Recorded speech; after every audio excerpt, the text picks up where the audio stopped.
to talking more about that strategic landscape in our meeting today. We look forward to talking more about ways in which we can cooperate around maritime domain awareness and more about the ways in which we can cooperate with our diplomacy, particularly in the region that surrounds us. This year, Minister, as you said, has been a big year in terms of defence. We've seen the first visit of an Indian submarine to Australia. We've seen greater cooperation between our P8s, the highest tempo of defence exercises in our country's history. All of that speaks to, I think, the appetite and the ambition on both sides to be engaged more in defence and to see that as being very much part of the bedrock of the bilateral relationship. So we are enormously pleased to be here. We really look forward to the conversations that we're about to have, and we very much thank you at a very busy time for you both, we know, for having the 2+2 today. Minister Singh, Jai, it's a real honour to be here for the 2+2. It's been a big year in the bilateral relationship. I think since we were elected, some 19 ministerial visits to India by our government. We've obviously had Prime Minister Modi's state visit to Australia, which was so welcomed. We've done a lot of work together bilaterally, and we hope to do more again today. I think what I would emphasise is that we value deeply the bilateral relationship, economic ties, the two-way trade and investment, the people-to-people links, the climate initiatives, particularly Green Steel that we're working on together.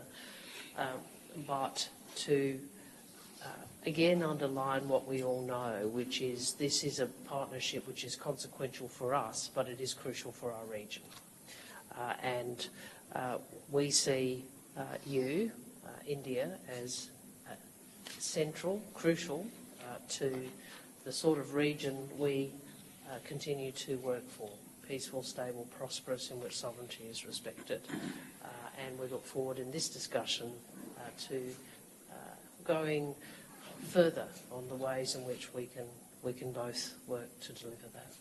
It's great to be here. Thank you. Thank you. Let me also echo the sentiment that it's been an exceptional year for our relationship, and I see that our Prime Ministers have actually met 5 times this year, thrice in each other's countries and on 2 other occasions as well. And we've had our first ever annual summit in March this year, so that also is a very noteworthy development. When one looks at milestones, the Economic Cooperation and Trade Agreement, ECTA, entered into force last December, and we are seeing its economic implications unfold this year in terms of a trade increase. The Migration and Mobility Partnership Arrangement was signed, and we reached a mutual recognition of educational qualifications. Both are very important steps, I think, for the development of our relationship.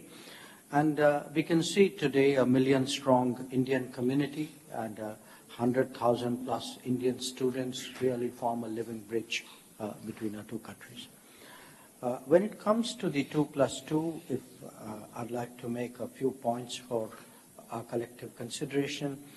One, that our bilateral relationship has certainly grown rapidly, but that it has larger implications for the region. And a lot of other countries look to us and to our relationship in many ways as a factor of stability and security. Second, this has happened at a time when there is increasing uncertainty in the world. We are seeing sharper polarization, deeper stresses. And today, while it is important to ensure that the routine is there for the region to feel safer, so we have to build and we have to act for stability on a daily basis. Third, we do face exceptional challenges, some regional, some global. Many of them involve challenges to the rule of law, and as comprehensive strategic partners, it is important to also plan for those exceptions. And these could be man-made exceptions, but these could be HADR situations where, again, it's important that we have a culture of cooperation in order to respond. For our partnership in the Quad format has been very beneficial for the Indo-Pacific region and indeed for our own bilateral relationship. Of course, we work with a few other countries in trilaterals as well. Trilaterals with Indonesia and France come to mind. So once again, I join my senior colleague, Raksha Mantriji, in welcoming you both, Deputy Prime Minister Marles and Foreign Minister Wong, to India, and I look forward to a very, very productive 2+2. Thank you. So may I now request our colleagues from the